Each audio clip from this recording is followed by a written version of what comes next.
It's Hannah here, going live today after a few technical difficulties. I'll allow a little bit of time because I'm assuming some of you may be coming from the scheduled stream, where I was supposed to go live from, but that didn't seem to work, so I deleted that and started this live stream right here. So I'm just going to allow a little bit of time for everyone to join. But in the meantime, I'll just waffle a little bit, the usual. Um, so yeah, it's obviously Eating Disorder Awareness Week this week, and I'm going live for the second time ever. So ironically, the last time I went live was also the day after Pancake Day, which I think is pretty awesome. I think it's pretty awesome also that Pancake Day this year fell within Eating Disorder Awareness Week. Anyway, it's been exactly 2 years since my first live, which is mind blowing. Anyway, all of this week I am trying to provide some extra support for Eating Disorder Awareness Week in terms of answering more questions on Patreon, but obviously also answering some questions here. So if you have any questions, I'm just going to see how this chat thing works. Yeah, pop them into the chat. Let's see. Cool. I think I've turned the chat function on.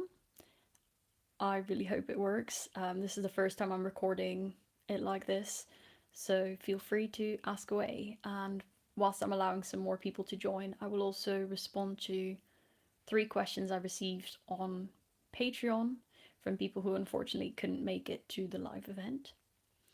So the first question: how do you deal with unhealthy or less nutritious foods?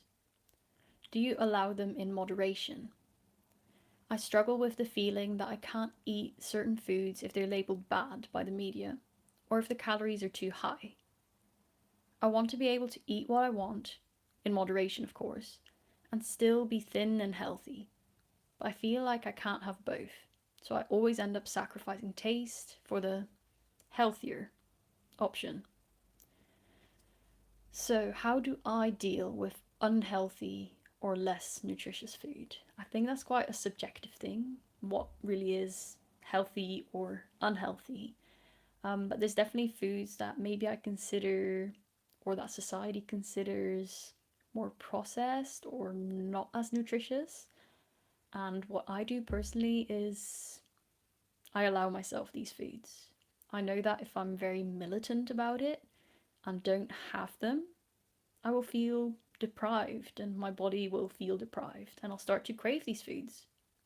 And it's only by listening to those cravings that my cravings change. And I found that on the whole, during my recovery, I definitely craved a lot more junk foods. Whereas now, yeah, that's changed completely. I think on the whole, I eat quite a lot of whole foods, a lot of fruit, a lot of vegetables, but I do have pasta and ice cream or whatever else society might deem less healthy, and that's perfectly fine. So, yes, I do allow them in moderation. I eat them whenever I fancy them, really, and that works for me. And yeah, I'm still healthy. I'm at a good weight for me personally. So I think it is perfectly fine and perfectly possible to eat these foods and be fine. Just gonna check if anything's come in on the chat. I'm not quite sure how to do that.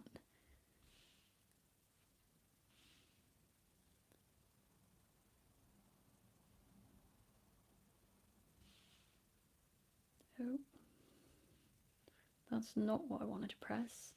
Okay, I haven't seen anything come in yet, but I'll just keep an eye out on it. There's 2 more questions that I received on Patreon, so I'll just get going with them for the moment.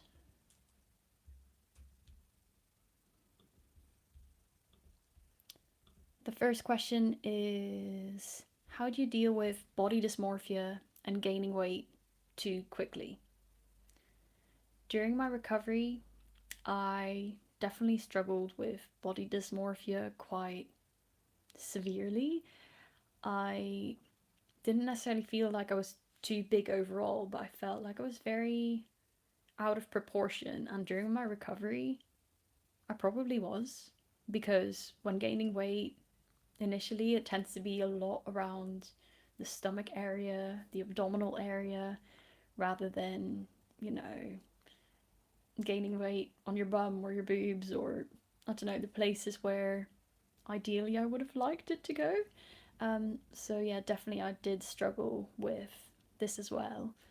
And for me, what really helped was to put it into perspective and to know that this weight distribution was only temporary, and that the quick weight gain was also temporary, because initially, because your body wants to go to a healthier weight really quickly, you gain weight more quickly. However, after this initial period, it starts to slow down and then even out, and you might need to start eating more in order to gain weight at all, to be honest. So initially, I gained on quite small portions, and then I started needing to eat more and more. How did I deal with this? I tried to weigh myself less frequently, first of all. That really helped, because I knew that if I weighed myself every day, if I'd gained weight, that would freak me out. If I'd lost weight, that would freak me out. And no matter what, the outcome was always negative.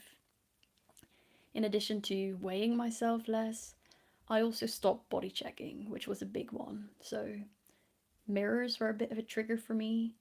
So I generally just avoided mirrors for some time. I got rid of the scales, and I wore clothes that I felt comfortable in, which tended to be slightly baggier outfits. So not super tight tops or super tight jeans, but leggings, or generally sweatpants actually, and just oversized t-shirts. And for me, that made me feel a lot more comfortable and a lot less focused on my weight and a lot less focused on my shape. So for me, that was the best way to deal with body dysmorphia and just negative thoughts I had about myself in general. As always, I also found it really helpful to remind myself of my recovery goals. So I think one of the best tips for recovery is to write down a list of why you want to recover. What are your goals? And it can be simple things like going out for a meal with friends, or being able to eat freely, or longer term or bigger things like having the mind space to concentrate and get a degree at university, or, well, anything like that. Whatever you vibe with, whatever, yeah, fits you. The next question I received was also one from Patreon. Are you single? No, I am not. I have been in a relationship for 4 years, just over 4 years, I think. Um, and yeah, I live with my boyfriend at the moment. We'll be moving to Spain together in a month. So if you see a lot of clutter behind me, that's why. It's all of the moving stuff that I've got going in the past few days. So yeah, it's definitely been busy. Let me see if I can figure out this chat for a moment to see if anything has been coming in. Because I do not know what I'm doing. Thanks, I can see that message. I appreciate that. If anyone has any questions, definitely leave that in the chat as well, because it seems to be coming through. Do you have tips on how to deal with weight gain and eating despite feeling full? Yeah, I just talked about weight gain a few minutes ago, but eating in spite of feeling full was definitely something I really struggled with during my recovery.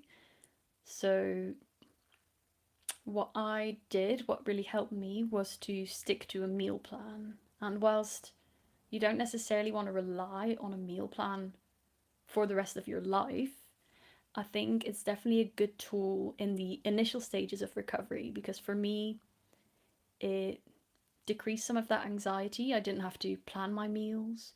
I knew what was coming, I knew what was expected, and I had that regularity and sufficient food at regular intervals. So, having a meal plan can be really good, because then, even if you are feeling full or not very hungry for your meal, you sort of have to stick to that, which is really good. And then reminding yourself of your recovery goals. So telling yourself that even if you are feeling full, this food is going to nourish your body, which is going to help you get healthy, which is going to help you recover, which in turn will help you achieve A, B, C, and D goals in your life. So those are my probably best tips. And just, yeah, spreading out your meals, snacks, staying hydrated, and wearing comfortable clothes in order to just take a bit of that pressure off.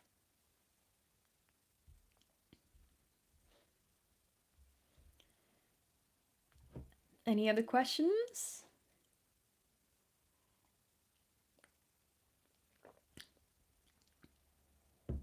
I feel like I've shot myself in the foot a little bit here by changing the live stream link at the very last second, because I haven't been able to really share it very much, but we'll see how it goes. We'll see how it goes. Another question coming in. Do you think I could make a meal plan by myself? Yes, I do think so. I think it's really important though that you nevertheless challenge yourself. So don't just include only your safe foods, but make sure to include some of your fear foods as well. So plan them in. Plan them in regularly so that you're challenging yourself on a continuous basis.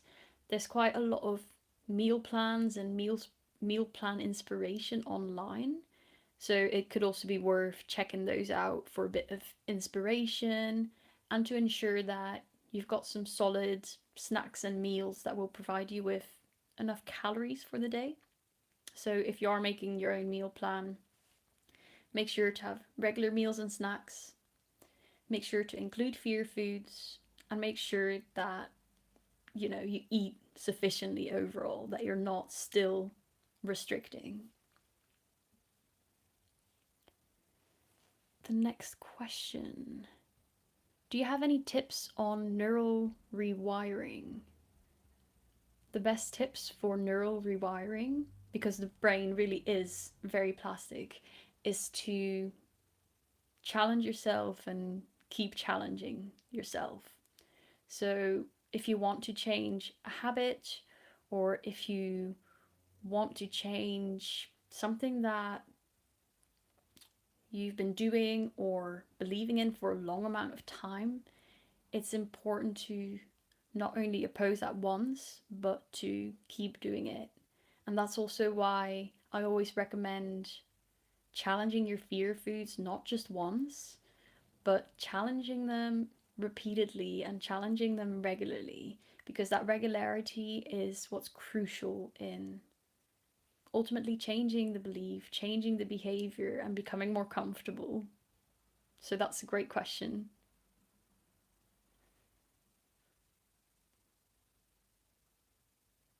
Thanks for the messages, guys.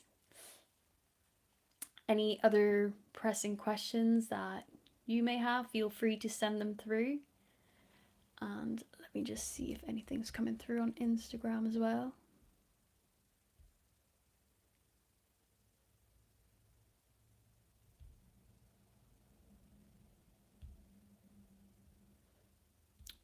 Yep.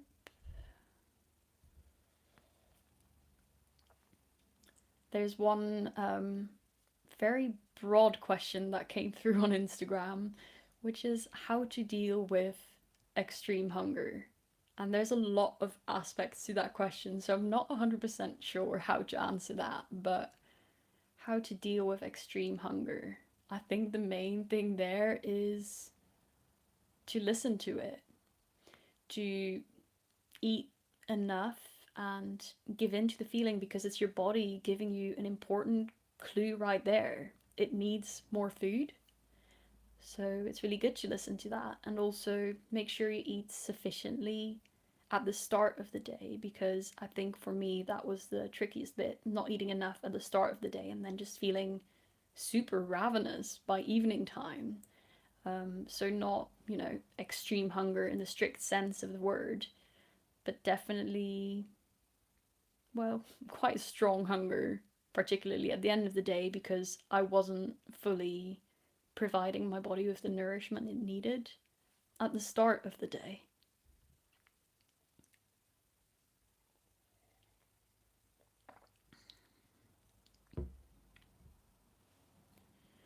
What do you make of the all-in diet? Have you ever tried it?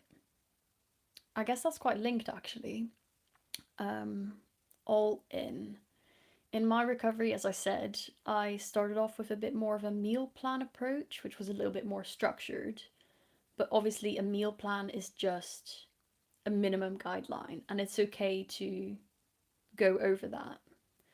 For me, all in would have been really tricky, because I know I would have still listened to the eating disorder, even though that's obviously the opposite of what the all in approach encourages.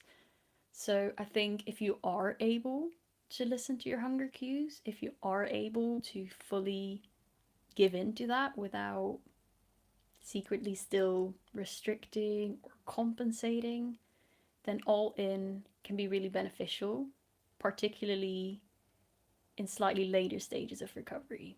I found that at the start of my recovery, I generally wasn't as hungry either.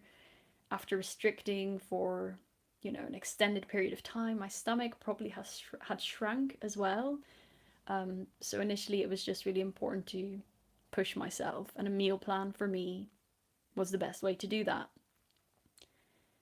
After this, though, I think something like all in can be perfectly viable. And, everyone's situation is going to be slightly different. But yeah, it's important to listen to cravings and to eat as much as your body is asking you to eat. Um, how do you deal with the negativity from some comments, especially on your progress and proper recovery? So I've got a few videos on that, and it's something I have struggled with.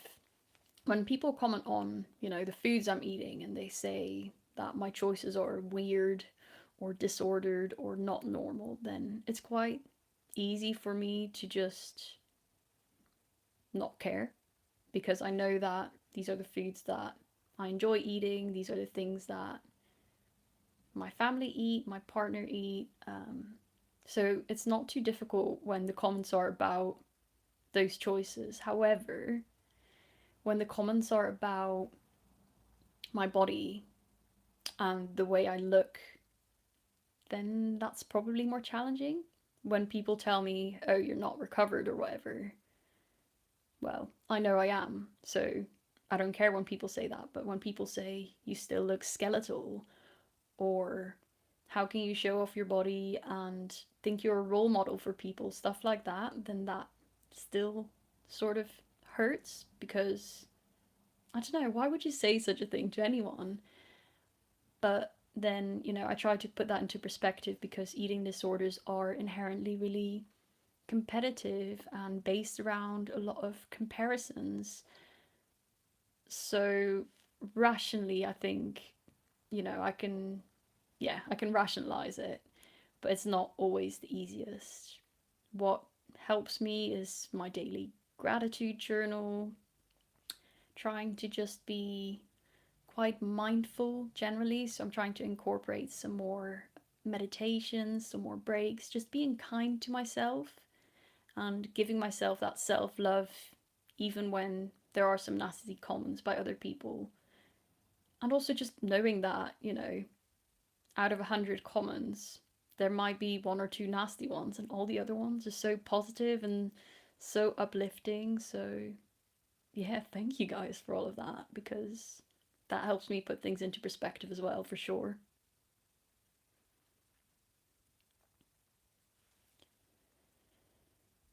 I fear gaining weight a lot. I did gain weight after recovery, and I do know that was necessary, and it's totally fine if I gain even more weight, but I still fear it.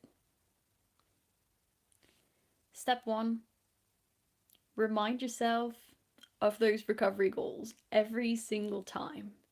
And maybe make another list just reminding yourself of why the eating disorder sucks and why you want to leave it behind. That way, you've got some positive motivation, which is really important, but you also know why you don't want to go back to the state you were at previously. What also really helped me, and this is a bit of a strange one, but it worked, was to tell myself that I needed to gain this weight right now. I needed to maybe push my comfort zone and go for it 110%. And if I reached my target weight, was fully healthy, and hated it, I could always go back to the eating disorder after. And that may sound really twisted, but it was sort of comforting. And deep down, I knew, and later found out through experience, that once I reached that gate, once I reached that weight, I didn't want to go back at all. So keep going, and you'll find out through experience that life is so much better on the other side. I promise. And that's not to say that I don't struggle with anything nowadays. I do. I just have healthier coping mechanisms, and it's so much nicer that way. Oh, I feel like there's a lot of questions coming through now. Did you have problems with low blood pressure during your eating disorder and recovery? Yes. And actually, my blood pressure is still low-ish now. Um, that's quite normal in my family, but it's definitely quite commonly associated with eating disorders as well. So whenever I got up from the sofa or whatever, or still whenever I get up from the sofa, I have to sit on the side for a moment before I just jump straight up. My partner finds this quite funny. He always wonders what I'm up to when I'm just sort of sat there, like, waiting for a moment. But yeah, it's one of those things. I definitely did experience that as well. And obviously, I say my blood pressure is still low now. It's definitely not where it was during my eating disorder. It's normal but low. How could I stop cheating with food? I'm 14 and in anorexia recovery. I see you from Denmark. You helped me so much. Well, thank you. I love that message. And I love that you're willing and, well, it seems ready to stop cheating with food. And I know for myself during my recovery, I always told anyone, I don't lie, I don't cheat.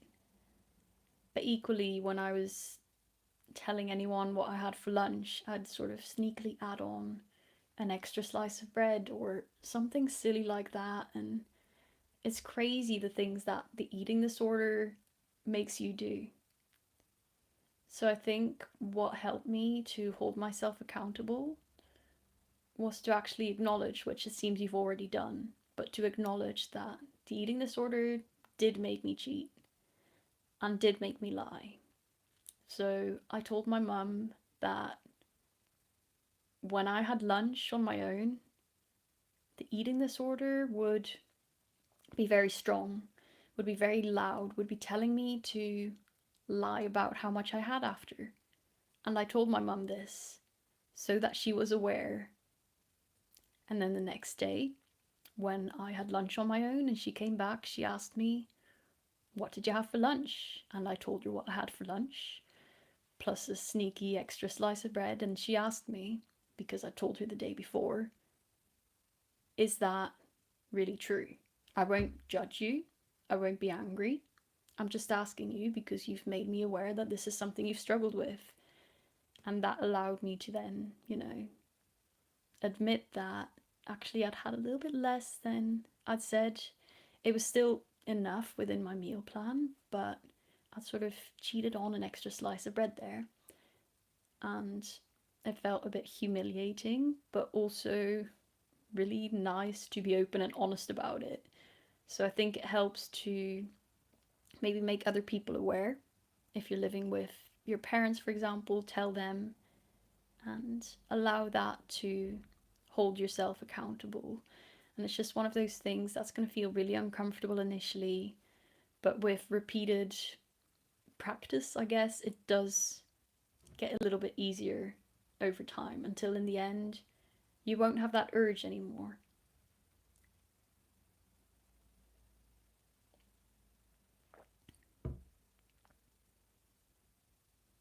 John messaged, "You are amazing and inspirational. Please stay safe and strong, and thank you for your videos." Thank you so much, and yes, stay safe, stay strong, all of you too, because it's a difficult time, and I mean that in terms of recovery is really difficult, but COVID's definitely not the easiest either. There's so much going on at the moment, so it's really important to just take really good care of yourself always and put self-care first. The next comment: show us what healthy is. Where do I start? Healthy looks different on everyone. Some people, it might look completely different than to other people. But even for the same person, it can look completely different at different stages of their life. So during my recovery, it was healthy for me to eat a lot of food, to eat a fair amount of junk food, to do no exercise whatsoever. Whereas this approach for someone without an eating disorder might be completely the wrong approach. I think healthy to me means eating what I like, so getting in important nutrients so that I don't become deficient in anything, but also allowing myself the cake or the ice cream or whatever else I crave, and exercising however much and when I want to. So I'm quite an active person overall, I would say, but then there's days like today where I've got so much admin to do, I'm stuck behind my laptop all day, and that's perfectly fine too. I think healthy in one word would be balance, or maybe variety. It's not going to be the exact same thing for everyone every single day, and that's perfectly fine. I feel like I tackled that all right, didn't I? Okay, so the next message comes from Sophie. I find it so hard to stop compulsive movement. Like I get anxious if I don't take X amount of steps and so on. Do you have any tips when it comes to this? Thank you so much. This is something I've been working on with one of my coachees at the moment, so I definitely do have a few tips there. But the main tip, and the one you might not be too excited to hear, is to stop cold turkey. From experience with my coaching clients, I found that just stopping cold turkey tends to be the best approach. There's also someone whom I was friends with in hospital who was in the same boat, who was told by his therapist to just reduce his steps to a certain amount, or reduce his walks from, I don't know, half an hour to 15 minutes or whatever it was. And he found that if he then went out for those 15 minutes, he'd still push himself to go for the half hour, even though he wasn't technically allowed to. Until in the end, he just decided to stop. He didn't do any exercise, and mentally, he found this easier to stick to.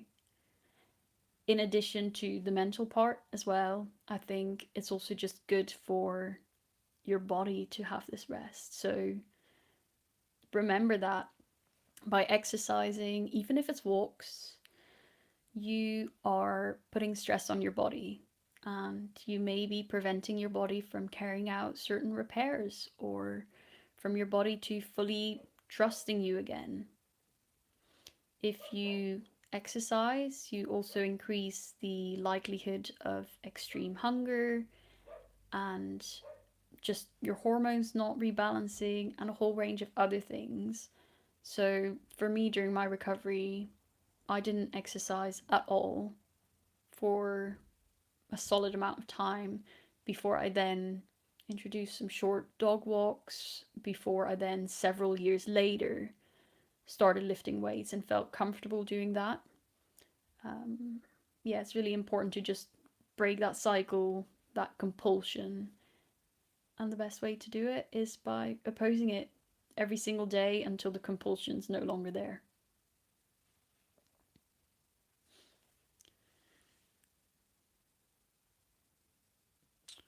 Any other questions? Do keep them coming. I'll just see.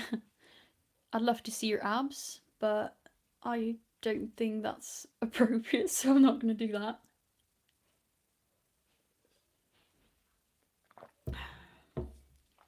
See if anything else has come through on Instagram.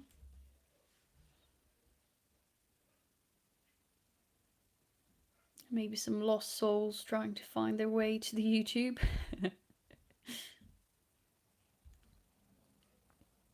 Oh, quite an easy and quick one here as well. What is my favourite food?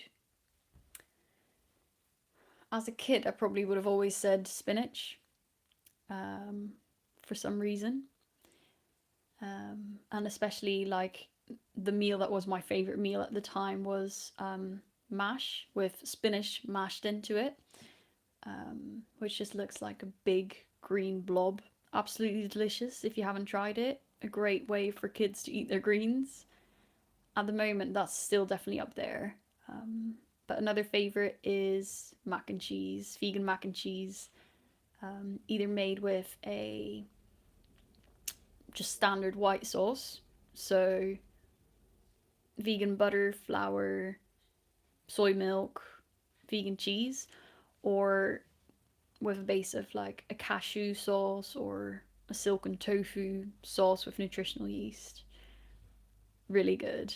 And Aldi's bacon, because that's amazing. Worth a try. Someone just messaged that's disgusting. Each to their own. The next question is, did you ever struggle with binging and purging? If yes, how did you stop? I'm struggling so much with it right now.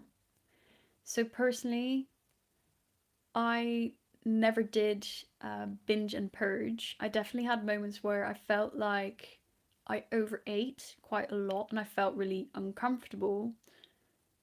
But I knew for myself that I had to just sit with that discomfort rather than compensate, because I knew that for me, like that compensation would just be a perpetuating cycle. I would really struggle to break out of that. So I never purged, but I did fall into a bit of a habit that if I ate too much, I would get quite intrusive thoughts of self-harming and exercising. And I did sometimes act on those urges. And again, those are also definitely things that are worth, well, stopping as soon as possible. So my best tip for how to deal with overeating or just feeling really guilty after a meal is to distract yourself. I tended to play board games with my parents after eating. Other times I would read or watch series or try to keep myself otherwise occupied. And it's really difficult sometimes to really, well, focus on a film, for example, when you have those intrusive thoughts. And for that, I actually recommend foreign language films or foreign language series, because I feel like with those specifically, you can't let your mind wander or else you're just lost. So for me, they really help when I'm just feeling anxious in general as well, because they keep my full attention on the program and prevent the feelings of anxiety or guilt or whatever it may be. And if binging itself is a bit of a problem, then I think also just making sure you eat sufficiently early on in the day to prevent just feeling really hungry later on. So even though my experiences are obviously slightly different, I hope that, still answered your question to some extent.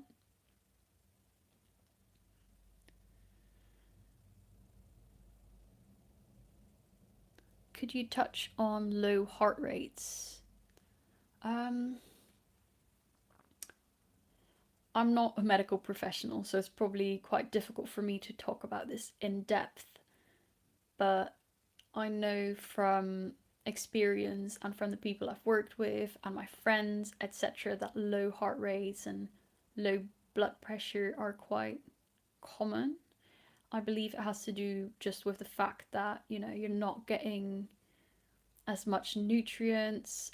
Your body is trying to expend as little energy as it possibly can.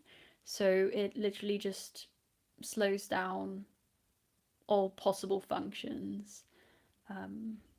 Yeah, I think that's as much as I can say about that. I'm happy to look into it some more and see if I can give you a full answer on that later. Okay, so the next question. Did you ever feel like whenever you put on more weight that you had to lose it again just to show people that you're struggling and need people to talk to? That is a really good question. Actually, one of my friends started to gain some weight, and her therapist said, in reaction to that, "Oh, it seems like you're doing all right. You've put on weight. Are you ready to stop therapy?" And meanwhile, probably in part because she was gaining weight, she was freaking out. She was struggling a lot, but just because her weight was increasing, it was assumed that she was doing okay. And those assumptions are not okay. They're just not. Honestly, stuff like that, it just really frustrates me a lot. So, yeah, I did sort of have that urge that, when I was struggling to maybe lose more weight, because I knew from experience that when I was at a lower weight, I was getting more attention, I was getting more support, which sucks. It really shouldn't be that way. But obviously we know that from losing weight, we're not just gaining support, we're also gaining a range of issues. So it's clearly not the answer. I think what's really important at this time, if you are struggling, is just to reach out and tell people that, yes, you're gaining weight, you're, trying to do this thing called recovery, but things are still tough, and there might be some issues or some things that you need to talk about, and whether that be with a professional or a friend or family member, yeah, it's really important to make that known without allowing it to reflect in your behaviors. So, compensation, self harm, or restriction, any of those.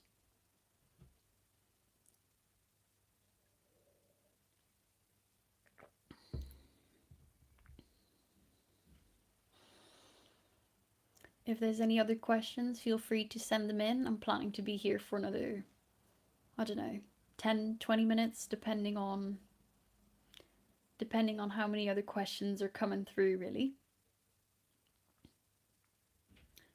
But if you don't get your questions or all of your questions answered, then I do also have a question a day going on Patreon at the moment. So Patreon is a platform where you can, I guess, support me in my journey for as little as $1 a day, or however much you want to use to support my channel. And yeah, there's 2 days left, so that means 2 more days of exclusive videos on that platform. Hi. some more people join in.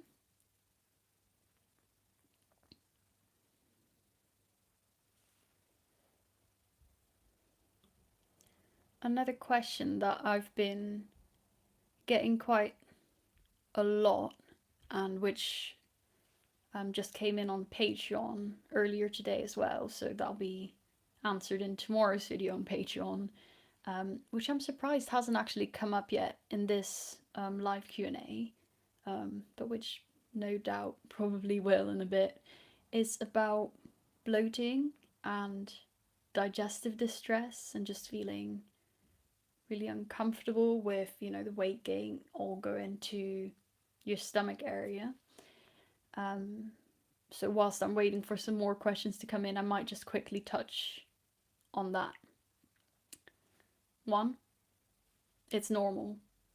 Weight gain is bound to go to your core initially because that's where your vital organs are, and these need to be protected.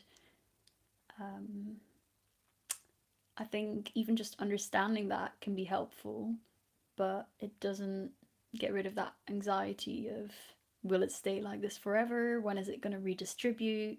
Is it going to redistribute? And for me, it took quite a bit of time. It took a few months, I think, but it then did redistribute. So rather than freak out and start to restrict again when this happens, keep going. Keep eating regularly and sufficiently, because going back to restriction and compensation will only prolong the issue. 2 more questions seem to have come in. Do you ever feel that you want to gain muscles, but at the same time you're too bulky?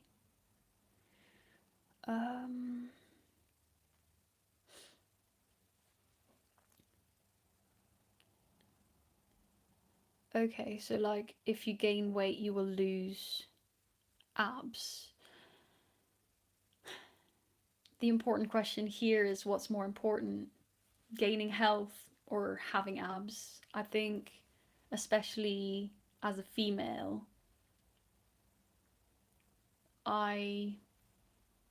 we females do need a little bit more fat. It's just really important for balancing our hormones, having a period, being fertile, and our period is obviously important for a range of other things, not just fertility, but also for our bone health and all of that. So I think during recovery, as I said, the best approach is not to exercise, but once you're at a healthy weight, you're, perfectly all right to get back into it. But for me, I think exercise is something I do for stress relief and because I enjoy it, and not necessarily just because of aesthetic reasons. And yeah, I think for me that's, been life-changing in a way. It's been really important. But yeah, it's perfectly all right to exercise after recovery and to want to gain muscle and to want to be stronger, especially, after having been conditioned to shrink yourself and show yourself really weak. So,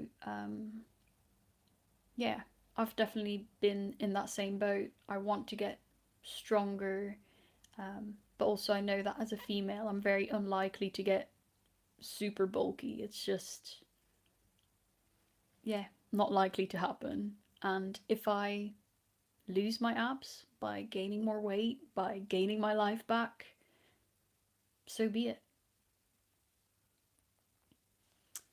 The next question, and there's only one question left at the moment, so if you want to keep me around for another 10-15 minutes, then keep them coming. I don't really have a problem with calories anymore, says Emma, but my main problem now has become salt and sodium.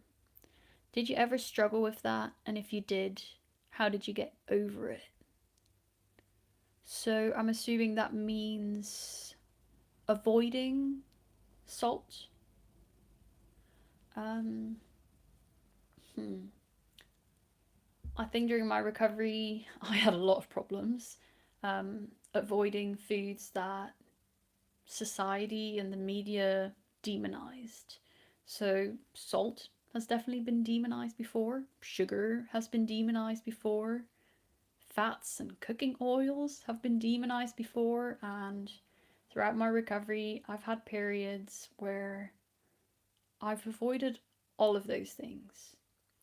What's really helped me is to acknowledge that everything is perfectly okay in moderation.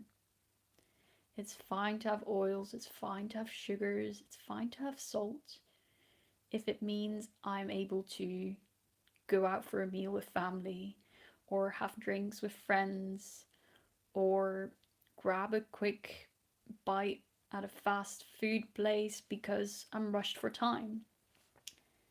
I think there's other things that are way more important to health than having a bit of sodium or having a bit of sugar in your diet.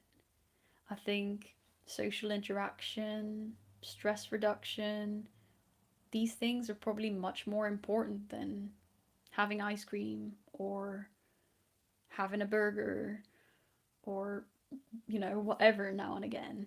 So I think just putting that into perspective and allowing yourself to have those foods and maybe challenging yourself to have those foods can be really beneficial. I hope that answers the question. I hope that I interpreted that question all right.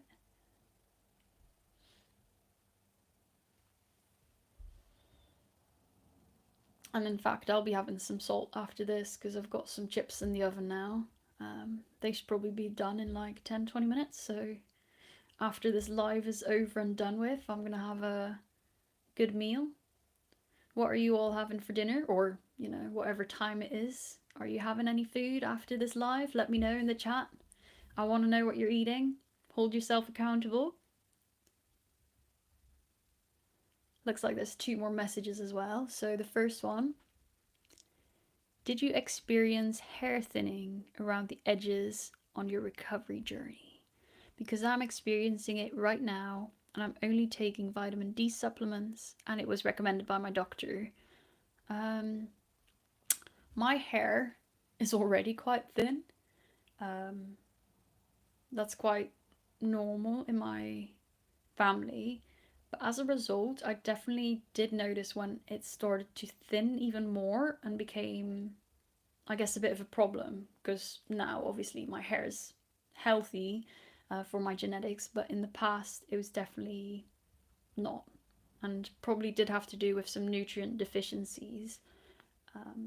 I didn't take any supplements for it. I never saw a doctor about it, so I can't say specifically what vitamins you need to help with this. Um, but yeah, what helped for me was just to eat more in general, to eat a greater variety of foods, and to gain weight so that my body just had the nutrients, the energy to deal with that.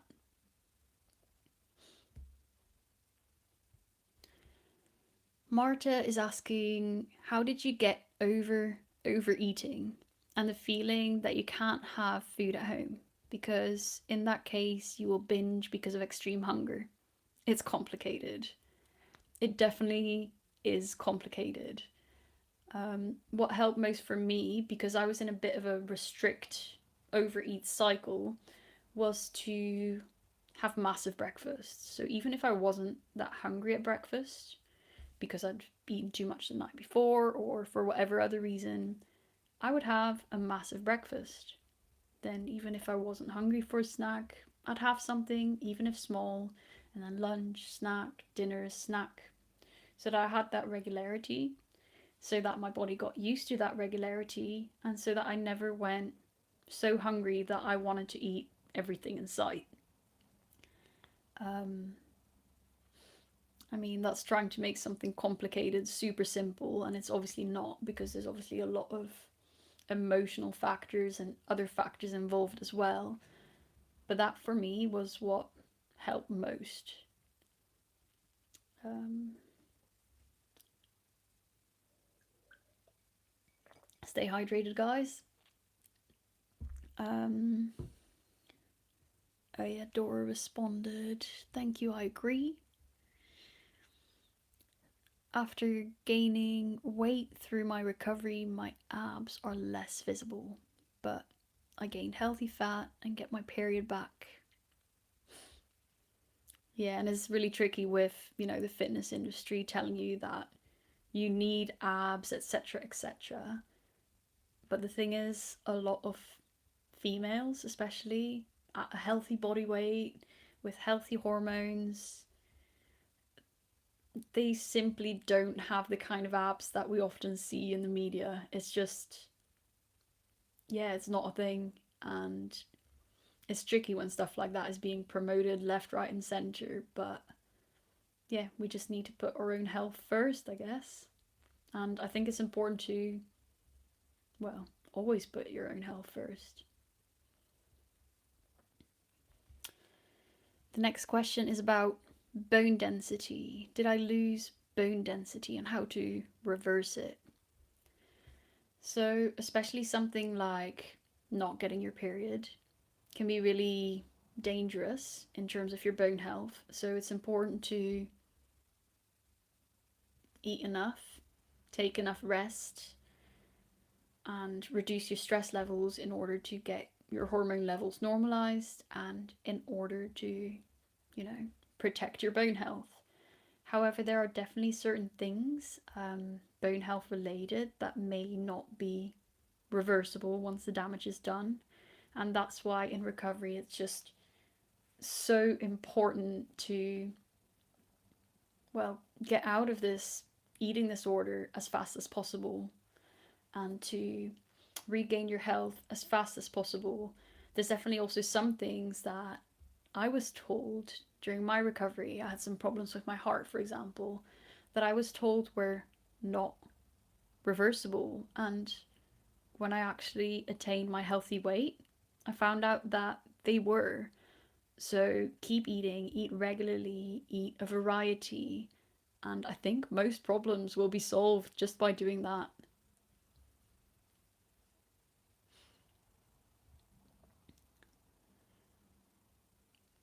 The next question is about getting back your period.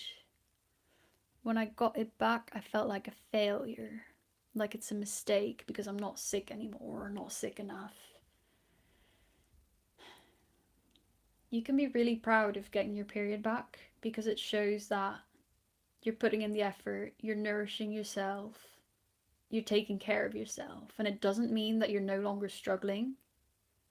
Um, it genuinely doesn't. Just as, just weight gain doesn't mean that you're no longer struggling. I think, yeah, as with the previous question I answered, it's important to remind yourself that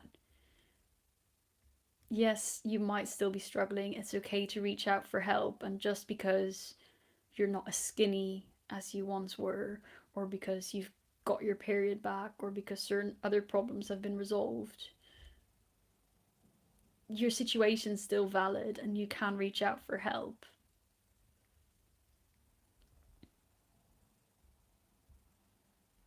Oh, thanks for the very sweet messages, everyone.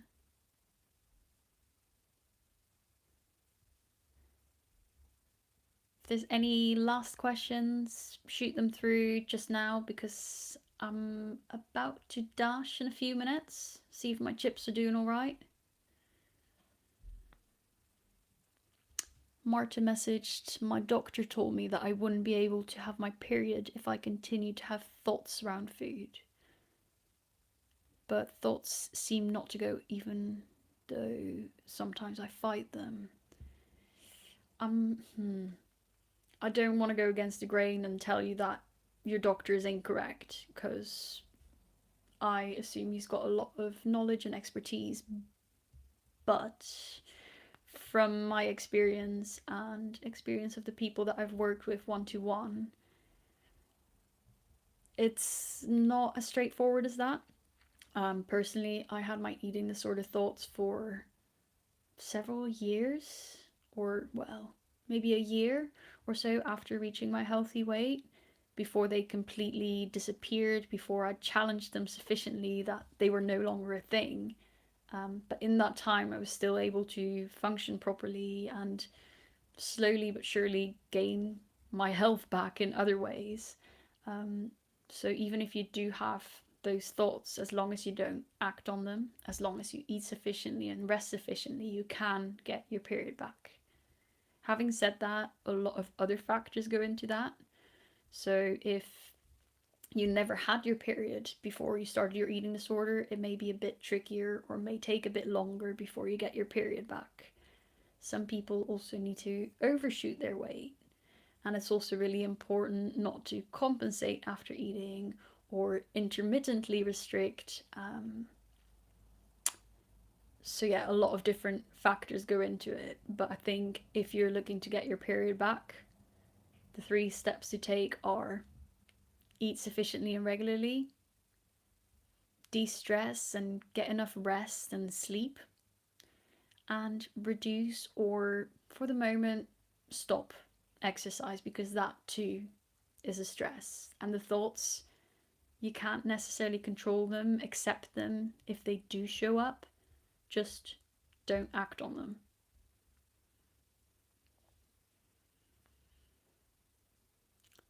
Well, thank you all for joining as well, and thanks for your sweet messages.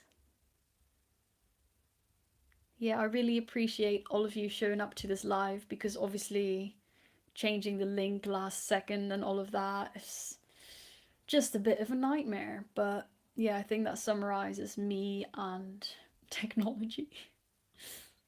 Yeah, I think we'll probably leave it here. I am planning to do some more lives in future, so hopefully I can properly figure out how to do this, so that I'm not sending everyone to the wrong link. But yeah, once we move to Spain, which is about a month away or so, which is super scary, I'm planning to do maybe monthly lives, or yeah, every other month or something like that. Let me know if you're interested in that, because I think it'd be a good way to just, get the conversation flowing, have some more one-to-one time with all of you. I'm also planning to continue with the one-to-one coaching for some personalized attention. So if you're interested in that, definitely contact me directly and I can send over all of the information. Hopefully I'll soon have a website to post all of that information on as well. Yeah, subscribe, follow me on socials, and have a lovely evening or morning or afternoon, wherever you're at. And thanks so much for joining. It's been an absolute blast. I'm gonna go check on my dinner. Take care, everyone.